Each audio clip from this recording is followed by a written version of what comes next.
Monsieur Paul Sapou, bonjour. Bonjour, Cheikh Sita.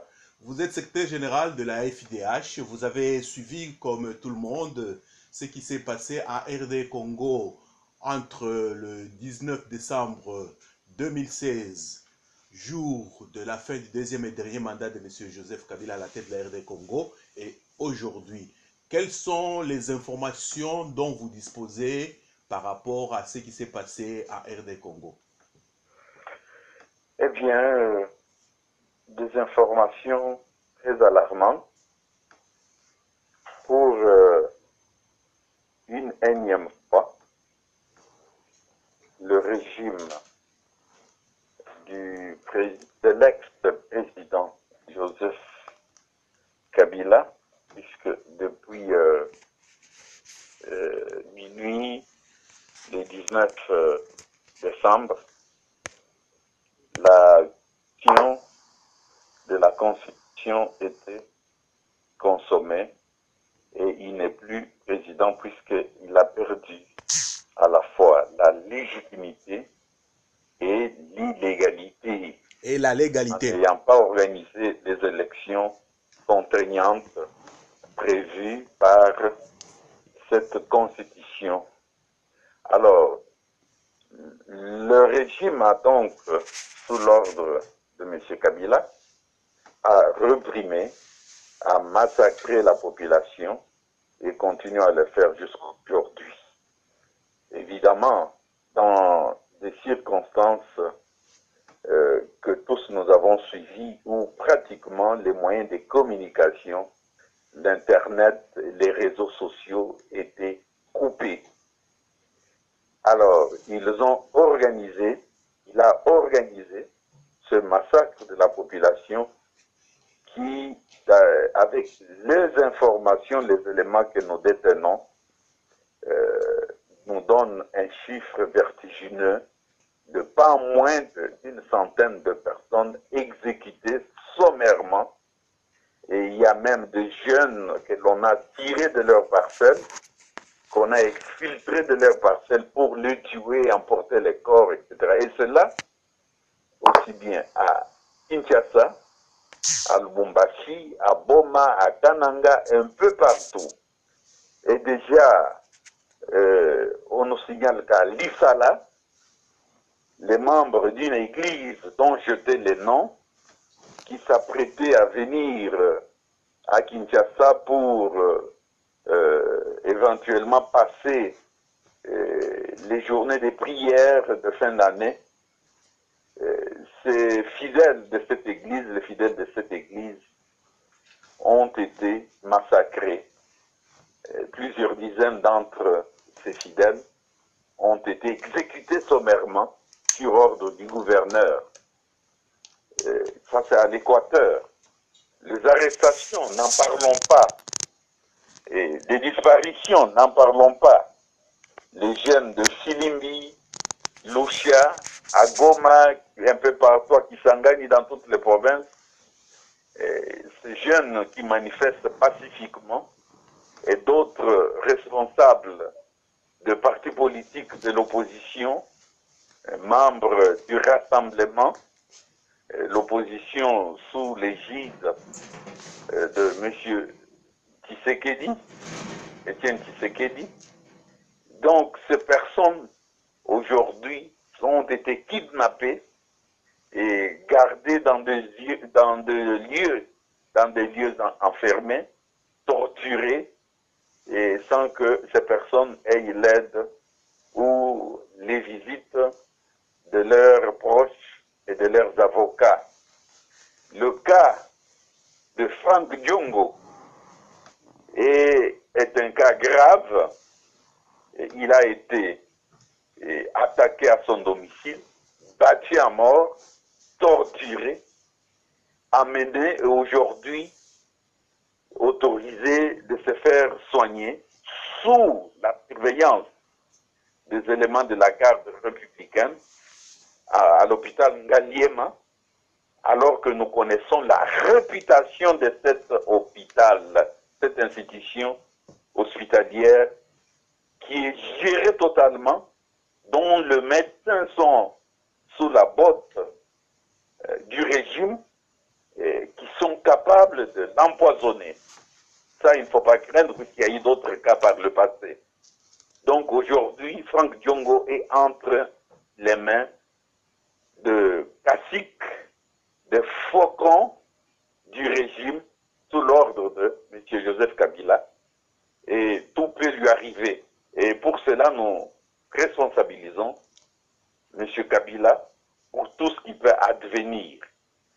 Voilà, c'est dans ce contexte-là que nous, les organisations de défense des droits de l'homme, nous demandons qu'une enquête internationale indépendante soit diligentée le plus rapidement possible. Et nous demandons également, nous exigeons que M. Kabila soit arrêté et déféré devant les cours et tribunaux.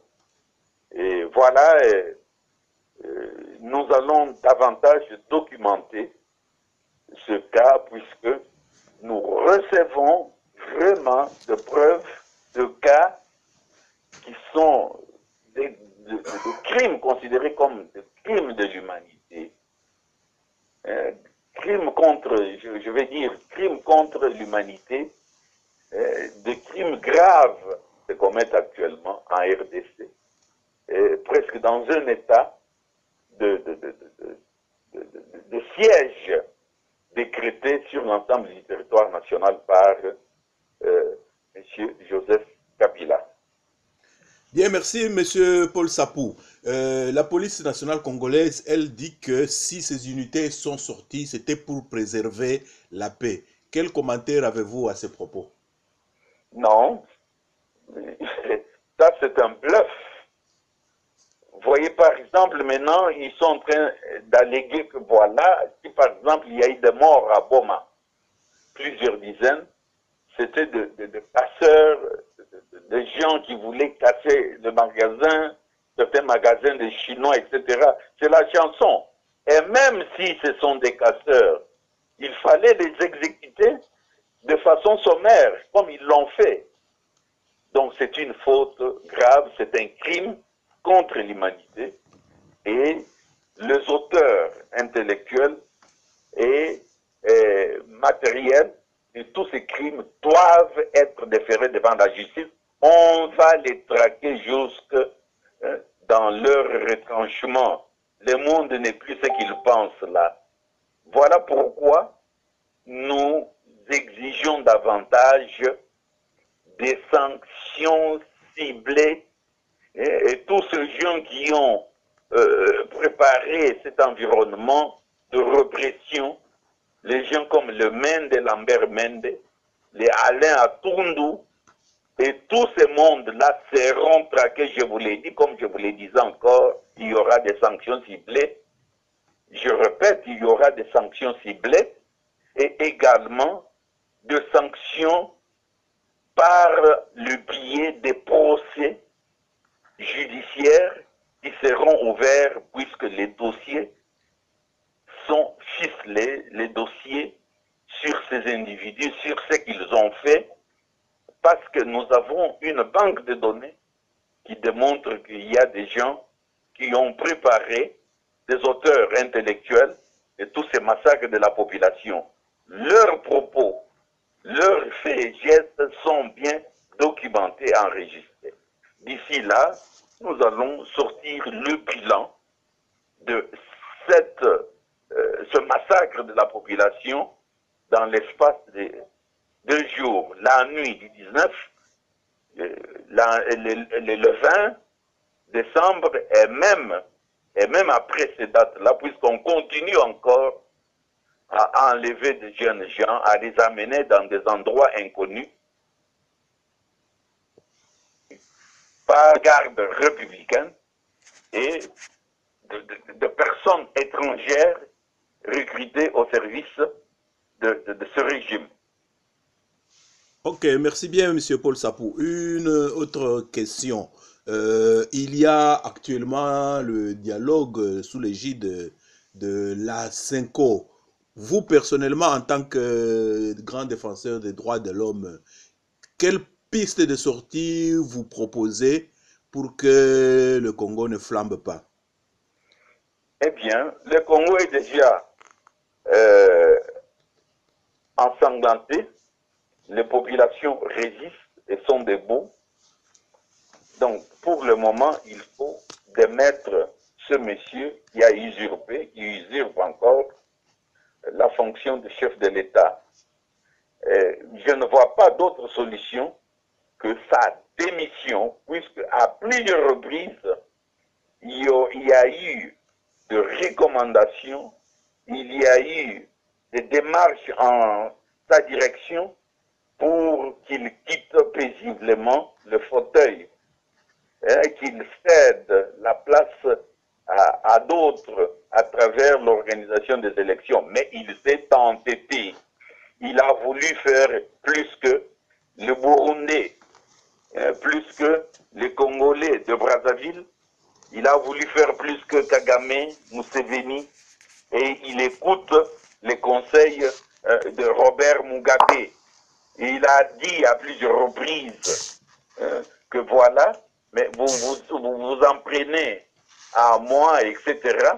Mais pourtant, il y a d'autres violations de la Constitution dans d'autres régions, etc. Il a dit, et en disant que son sort était réglé par la Constitution, en même temps, il enchaîne pour dire, mais la Constitution peut changer. C'est-à-dire, oui, la Constitution a réglé que je ne puisse pas me présenter encore, mais nous pouvons modifier, réviser cette Constitution. Mauvaise foi sur le plan du respect de la Constitution et des textes. Un homme à double discours, etc.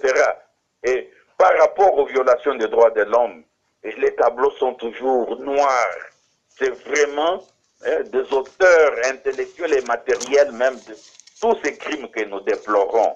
Voilà un pays où pratiquement vous avez un homme qui est vraiment condamné par la planète tout entière. Un homme condamné par la large majorité de son peuple. Alors moi je ne vois pas comment la CENCO va réussir c'est pour parler ces négociations.